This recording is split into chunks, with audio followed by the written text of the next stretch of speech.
You might remember yesterday the example we did, what was it, y equals x plus 2 all squared, something like that. I said yesterday, well, at this stage we need to expand it out. Now, that's fine. But if that power was bigger, then it's going to take us some time to do it. I mean, obviously, the higher the power, the longer the expansion. So we do have a rule, which is called the chain rule, which allows us to do this. Formally, that's the chain rule. However, I remember it this way.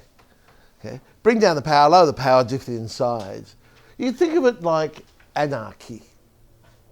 No, anarchy, because you bring down the power. That's anarchy. But then, when you get them, you throw them on the ground, because you want to defeat the evil tyrants. And so you bring down the power, you throw them on the ground. Well, that's lower the power. Right? So bring down the power, throw them on the ground, lower the power. Diff the inside. You ever heard the term give someone a bit of biff? As in, bit of biff? Well, B's and D's in ancient times, they often were confused, and so give them a bit of diff. That means put the boot in. So, chain rule is anarchy. Bring down the power, throw them on the ground, and put the boot in. There you go, that's how we remember this one. So how do we do it? There is that example from yesterday. It was 2x plus 1. I thought it was x plus 2, but 2x plus 1 all squared. Instead of doing that, here we go. We bring down the power, so 2 comes to the front. Lower the power, 2 becomes 1. Diff the inside. So inside the parentheses, if we differentiate 2x plus 1, we get 2. And 2 times 2, amazingly, is 4.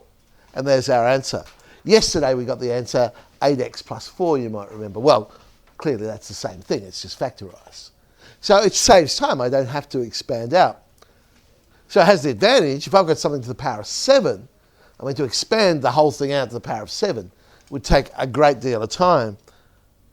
But we'll bring down the power, 7, lower the power, take 1 off, becomes 6, diff the inside of 3x minus 4, so we get 3. 3 7s are 21. There's our answer. X squared minus 10 to the power of 3, so let's try it again. Bring down the power, 3. Lower the power, 3 becomes 2. Diff the inside, in this case, the derivative becomes 2x, so we get 6x, x squared minus 10 all squared. Power of 6. There's a number out the front, but just like we saw yesterday, that's not a big deal. When we bring down that power, we'll multiply it by the number that's out the front. So bring down the power, 6 5s become 30. Lower the power, 6 becomes 5. And differentiate 4 minus 2x, negative 2. So that tidies up to be negative 60.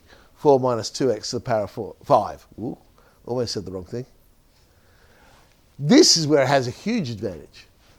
If I want to differentiate this curve, the square root of x squared minus 3, yes, I'll put it in index notation.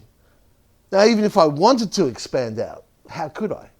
How do you expand out x squared minus 3 to the power of half? I mean, can't do it. But the chain rule will allow us to differentiate it. Bring down the power, half goes to the front.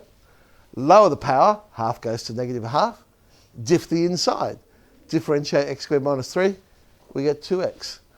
Half times 2x, so the mere mortal answer, x outside x squared minus 3 to the negative half, ta-da, super mathematician, x on the square root of x squared minus 3. It's basically coming from this idea.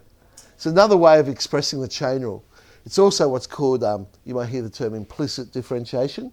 We'll talk a bit more about that later. But it's basically, a derivative is a rate. Rates are like fractions. So dy dx could be written as dy dt times dt dx. The dt's, if you like, cancel. And that is actually what you're doing here.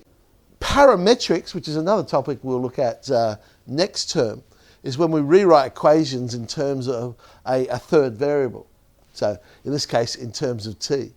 And so that's where this idea comes in very handy. If I want to find the derivative of this function, well, okay, I could find out what the function is, because I could make t the subject here, substitute it into the other one, and I'd have my function, I could differentiate it. But using this idea, I can say, well, I'll differentiate x with respect to t, so dx to t becomes 4. I'll differentiate y with respect to t, so y to t is 4t.